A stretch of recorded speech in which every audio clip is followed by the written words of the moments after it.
네. 그럼 이번 그 미국 대선과 관련해서 이제 수혜주로 떠오르는 게 이제 여러 가지가 있잖아요. 트럼프 대통령이 됐을 때의 수혜주, 그 다음에 이제 그 바이든 후보가 됐을 때의 수혜주. 근데 이제 시장이 바이든 쪽으로 기울다 보니까 바이든 후보가 주장하고 있는 그 그린 에너지, 재생에너지 여기에 대해서 이제 관심을 많이 갖는 것 같아요. 근데 또 마침 한국에서도 얼마 전에 그린 뉴딜이라고 해서 정책을 또 발표했고요. 맞습니다.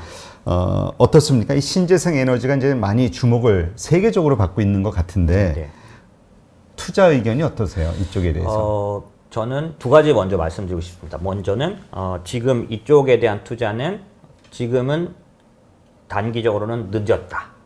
지금 사면 안 된다. 이미 오를 대로 올랐다? 네. 한국의 신재생 에너지 주식은 9월부터 올랐습니다. 이미 오른 끝에 가 있죠. 그런 면에서는 발견되시더라도 그리고 바이든이 점점점 더 확실해질수록 이쪽은 여전히 앞으로 며칠간 한두 주간 강세겠지만은 그냥 생각을 끊으시고 지금은 사시지 않는 게 좋다. 그 첫 번째. 두 번째, 하지만 사시는 게 좋겠다. 그게 뭐예요? 왜냐하면 기본적으로 제가 먼저 보여드리고 싶은 건 이겁니다. 이런 식의 주가 움직임은 예전에도 있었습니다. 테마주. 네, 오바마 대통령이 이 신재생 에너지를 주장했었습니다. 아, 그래요? 그래서 저 때 오바마가 됐을 때 저렇게 막 태양광 급등 주가 보여드릴게요. 오른쪽에 있는 게 OCI 2012년도 63만 원? 60만 원 갔었습니다. 네, 엄청나네요. 지금 6만 원입니다. 왼쪽에 위에 거 보세요. 액면 분할 안 했는데? 네. 보시면은 저 요즘 저렇게 올랐습니다. 또 네. 테마를 탄 거죠. 네. 그러니까 제가 말씀드린 건 뭐냐면 테마주로서 신재생 에너지를 하시고 싶으신 거면 놓치셨습니다. 트레이딩의 관점에서만 접근해야겠네요. 이제는 안 하시는 게 좋을 것 같습니다. 하지만 저는 사시면 좋겠다 말씀드리면 그때하고 다르게 지금은 성장기에 들어갔다는 겁니다. 아, 지난번 오바마 때하고는 다르게? 네, 그때는 도입기. 제 얘기 아니고요. 밑에 영국 BP라고 그 유명한 에너지 회사 아닙니까?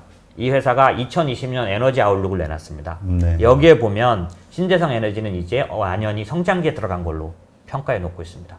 여기 그래프 선 중에서 어떤 게 빨간색입니다. 아, 빨간색을 봐야 되나요? 네. 그래서 이거 어떤 이론이냐면 기술에는 S커브라는 분석 이론이 있습니다. 뭐냐면 기술주를 투자할 때 저희도 참고하는 건데요. 보면 항상 기술에는 도입기, 성장기, 성숙기, 쇠퇴기가 있다는 겁니다. 네. 테마 투자는 도입기 때입니다. 처음에는 기대감을 모으고 굉장히 꿈을 주기 때문에 엄청나게 상승하지만 초기에는 아직 단가도 떨어져 있지 않고 투자 비용도 높기 때문에 이익이 나지 않습니다. 테슬라도 작으나마 이익이 날 때부터 올라갔습니다. 네. 그래서 이익이 아닐 때 올라간 거 닷컴 모비트입니다. 네. 그래서 꺼졌군요. 네. 그런 면에서는 저희는 기술주를 생각할 때 뭔가 앞으로 좋다라고 해서 하지 않습니다. 언제 사느냐? 돈을 벌 때 삽니다. 아, 그러면 지금 돈을 벌 시점에 가까웠다 네. 이렇게 보시나요? 맞습니다. 특별히 풍력과 전기차는 아주 가까웠습니다. 그거는 국내 회사 태양광, 가운데 죄송합니다. 태양광과 전기차. 아, 국내 회사 가운데 이야기를 하시는 건가요? 아니면 미국? 글로벌입니다. 글로벌. 국내는 펀더멘털 상으로는 반 정도 접어야 됩니다. 예, 풍력 같은 경우는 저희도 이제 높고 태양광도 기술은 있는데 하나 같은 경우에는요. 그런데 전체적으로 봤을 때 그런 리소스나 이런 것들, 그리고 환경들로 봤을 때는 제가 추천드리는 건 만약에 지금 제가 말씀드린 대로 성장기에 들어갔다, 이제 테마주가 아니다, 장기적으로 투자할 수 있다라고 보시면 급하게 지금 바이든 되기 전에 사실 필요 없습니다. 제가 말씀드린 것처럼 바이든 안 되면 뚝 떨어질 겁니다. 바이든 되면 뚝 떨어질 겁니다. 이익 실현이 나올 텐데. 돼도 안 돼도. 네, 너무 많이 올랐기 때문에. 기다렸다가 사시기로 결심하셨다면 요렇게 사시면 좋겠습니다. 뭐냐면요.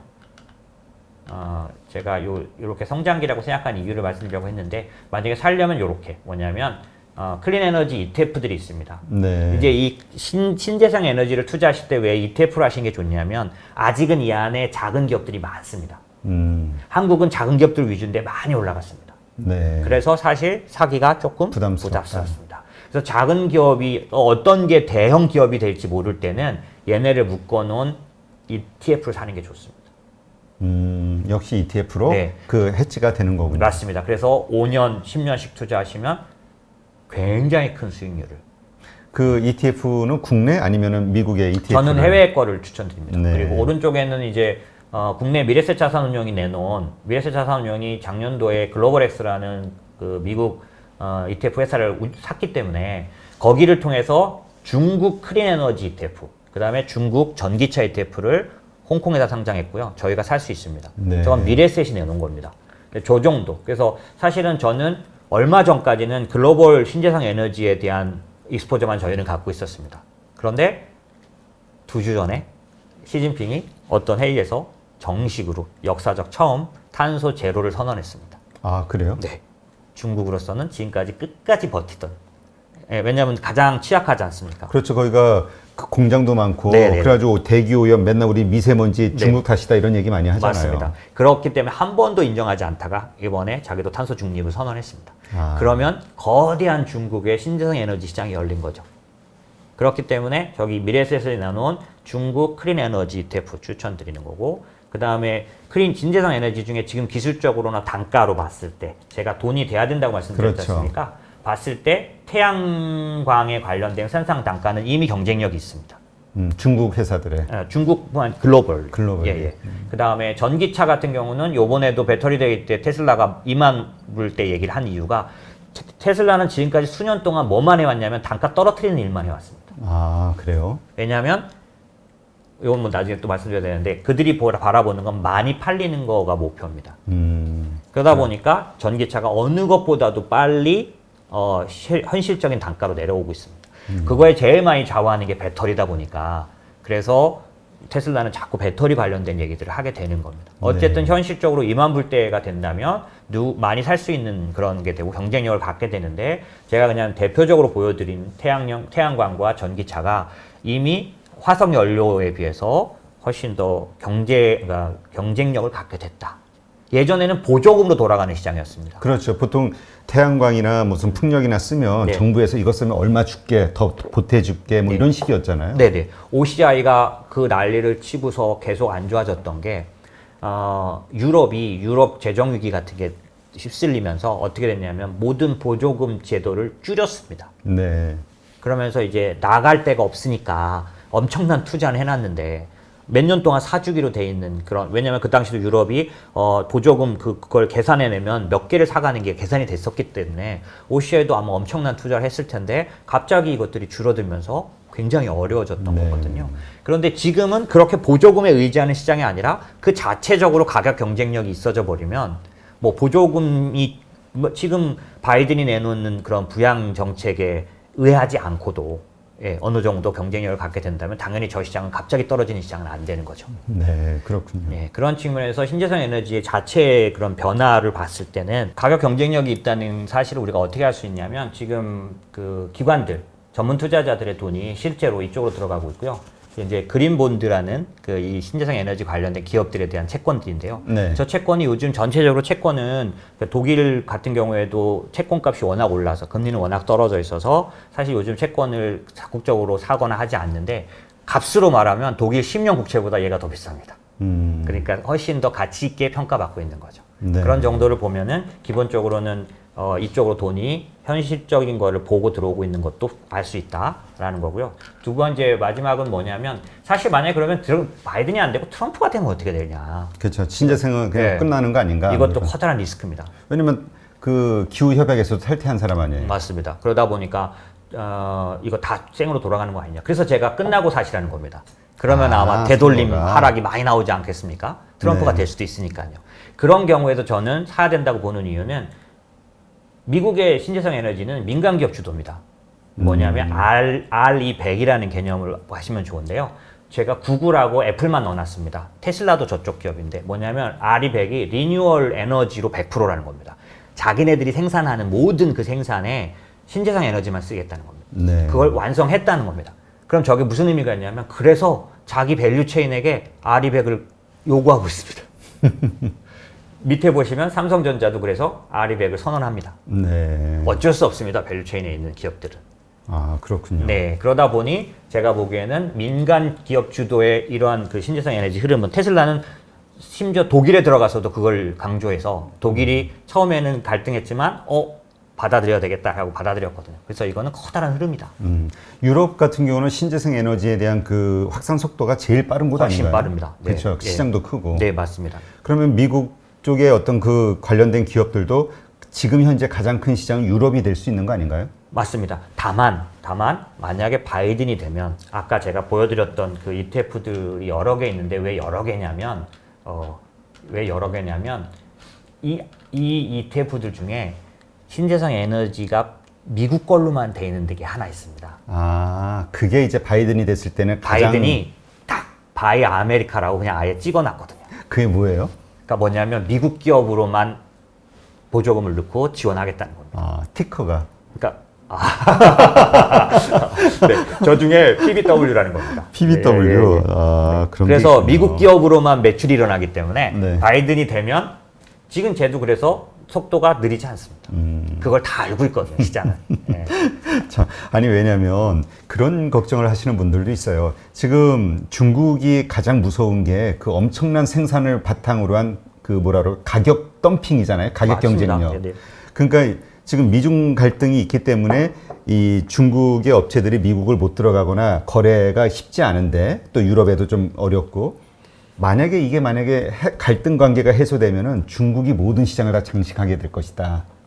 하지만 이제 시간적인 그러니까 삼성전자가 지난 5년 동안 중국이 반도체 굴기를 선언했음에도 불구하고 특정 부분은 전혀 못 다가고 있는 게 있지 않습니까? 그런 부분이 있고 미국이 자꾸 견제하는 이유는 그거를 기밀 누설 그런 그 기술 탈취 같은 걸로 지금 커버하려고 한다라고 주장하는 거 있지 않겠습니까? 네. 그런 면이고 지금은 사실은 제가 탈세계화 말씀드렸는데 기술의 시대는 그 부분은 굉장히 지켜지는 예, 그래서 각각 다 성장하기 때문에 사실 중국도 독자적인 그런 부분을 가져가야 되는데 요번에 쌍순환이 딱 그겁니다.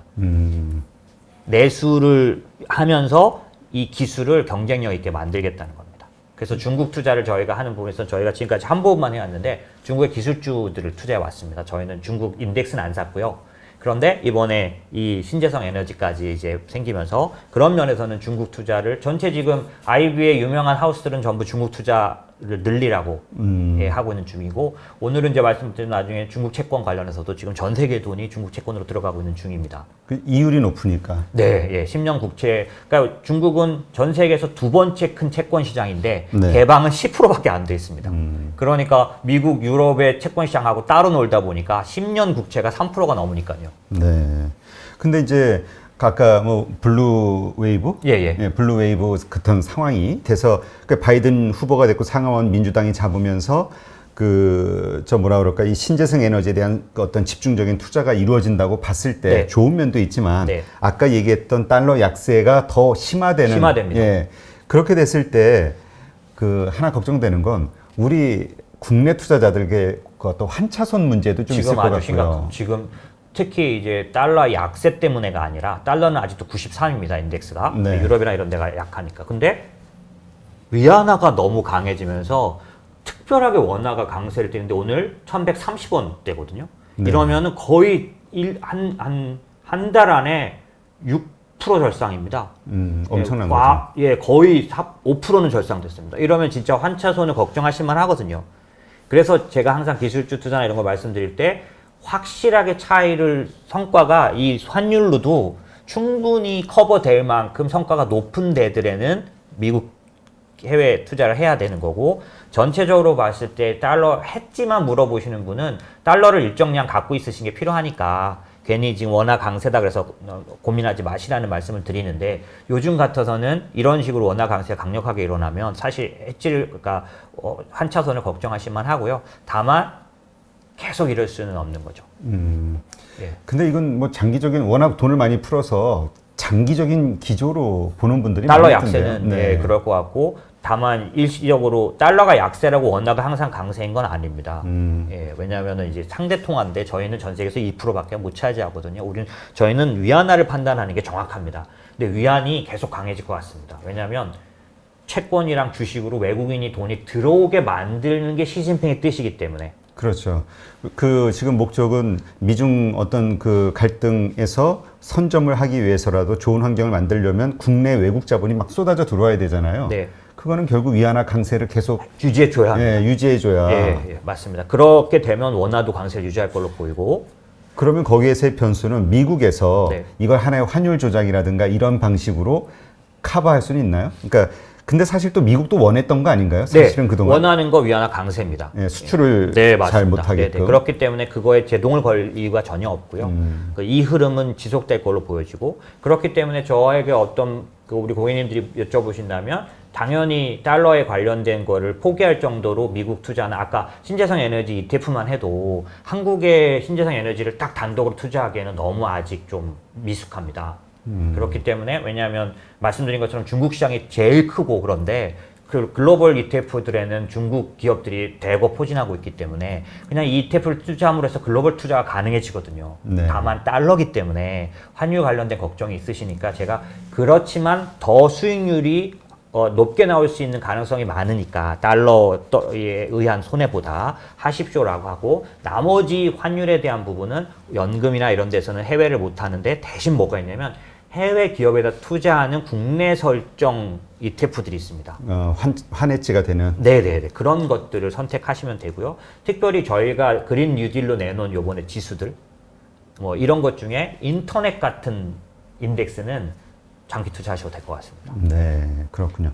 지금 그 뭐죠? 그 K 뉴딜 지수가 네, 뭐 이런 맞습니다. 것도 만들고 뭐 여러 가지 제도를 만들었잖아요. 맞습니다. 이러한 것들이 시장, 그 신재생 에너지라든가 정말 그 뉴딜 관련된 그런 산업을 키우는데 도움이 되는 거라고 보시나요? 네, 저희는 아직까지는 과거 어느 때보다 실제적인 글로벌 흐름에 편승하고 있다고 보여집니다. 그래서 지난번에 한번 저희가 재정 정책의 결과를 평가할 때 그 미국 좋고 중국 좋고 한국 좋고 이건 방역으로만 평가한 부분도 있지만 지금은 그 경제 지표로도 조금 저희가 우수한 쪽으로 나옵니다. 그래서 네. 사실 오늘은 말씀 못 드렸지만 아까도 말씀드린 것처럼 신흥국은 과거에는 봄 장세 끝부분에는 반드시 신흥국이 좋았습니다. 네. 그래서 요번에 최근에도 원화 절상이 되면서 외국인이 살 거로 다 기대했는데 안 사고 있어요. 그러니까 외국인 투자가 확 들어올 줄 알았는데 네네. 안 들어오잖아요. 맞습니다. 과거하고는 다른. 과거보다는 신흥국이 좋아지고 있는 속도가 지금 느리고 약합니다. 왜냐하면 코로나로 인해서 당한 게 있는데 재정 여력이 너무 없어서 커버가 안 되고 있는 거라. 그런 면에서는 한국은 그런 면에서 우수한 게 있고 그다음에 그린 뉴딜이라는 정책은 기본적으로 성장 산업을 통해서 아까 말씀드린 일자리를 만드는 그런 정책인데 아직까지는 이론만 있을 뿐 아무런 그런 재정 대책이 없는 게 아니고 아직 한국은 어느 정도는 채권 발행 여력이 좀 있습니다.